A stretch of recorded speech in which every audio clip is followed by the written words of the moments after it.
Hello, wonderful people of Global Studies, Mr. Mead. Today this is video for Wednesday, March 31st, stemming from Monday's discussion about the Chinese government and how it's kind of put together. Don't get frustrated if you can't find all the specific answers for each one of those graphic organizer questions. I'm going to be going over that with you tomorrow. So you'll have all the answers with you. I'll also be posting an answer sheet. If some of you saw the agenda earlier, it was on there, but I didn't have time to get through all of it because of the videos we showed in class today and discussing some of the entries or some of the articles that we released. So essentially what we're looking at is the ethnic cleansing or the detainment of the Uyghur Muslims in northwest China. So these are essentially Chinese concentration camps, internment camps, labor camps, prisons, whatever you want to call them. They're being detained because they're a cultural minority. They're perceived as a threat to the Communist Party of China. And China has systematically kind of rounded them up and put them through programs to brainwash them to be loyalists to the Communist Party of China. The video in the first video there shows you kind of the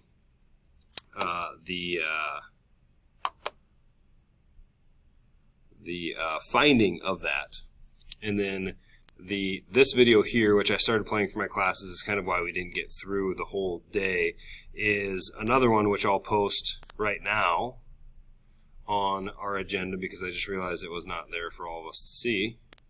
I'll say inside.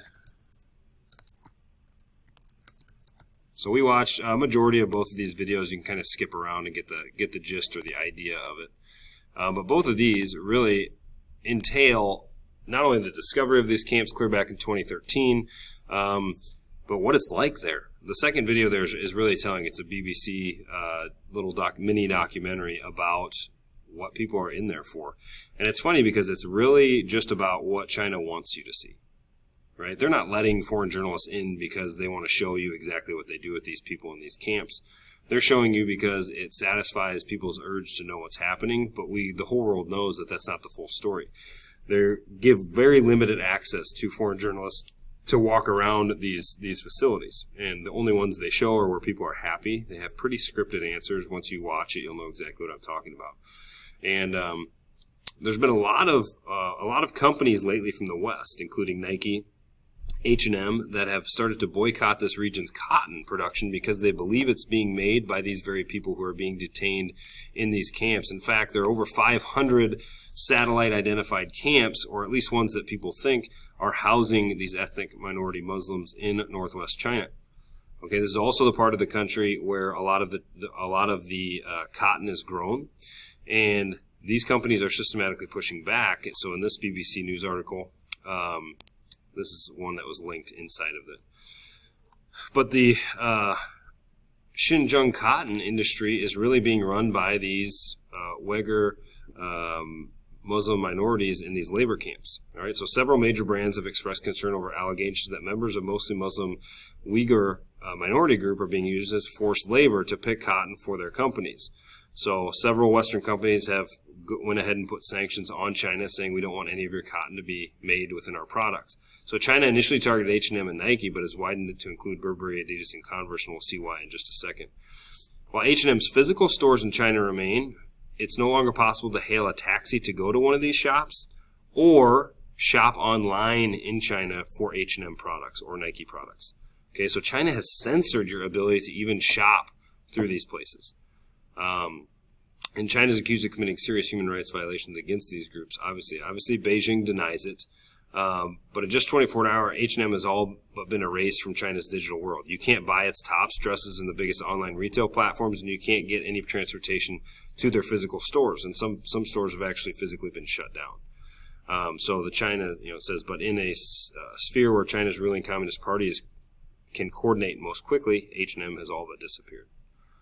So it's very unique. Within several months of these allegations, they're gone. But what's the challenge for Western businesses is China's market is 1.4 billion people. That's a lot of money. And so there's been several companies that have said, you know what, we stand with China, and we're going to use all of the Xinjiang's cotton. All right, so and also China has launched a war against BCI, which is a Better Cotton Initiative, which their whole purpose as an organization is to help people grow cotton more economically and make sure that the local farmers in these areas get the money that they deserve. So it's all about ethics, and China is boycotting any companies that are associated with that, which include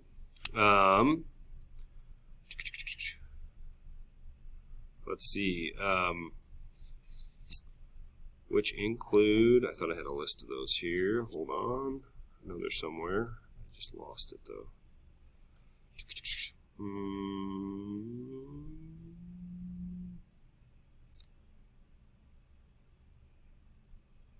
Oh, darn it.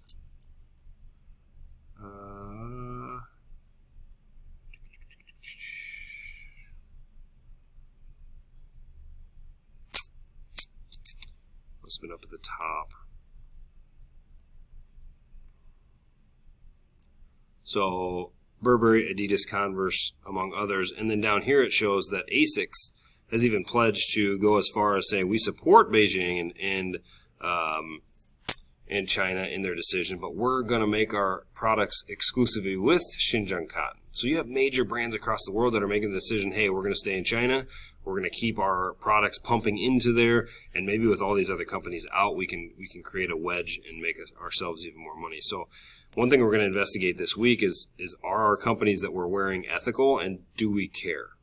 If you do care, we'll find ways in which we can assess those companies and look at those companies and see exactly what they're doing. The hidden cost of our clothes we'll go over tomorrow before we start our assignment, and we'll also go over some of those answers for the parts of the Chinese government. So your homework tonight: continue to read the Chinese government document, look and view some of those videos, and get an understanding of what in the heck is going on in Northwest China and why these Muslim minorities are being targeted themselves. They're being labeled extremists, dangerous to the Communist Party, and so they're being brainwashed into being better communists, essentially. So with that being said, that's kind of your goal and your ideas for Wednesday, March 31st, and I'll be back with another video tomorrow to keep you included and up to date on all the happenings in class. All right, have a great one, and we'll see you tomorrow.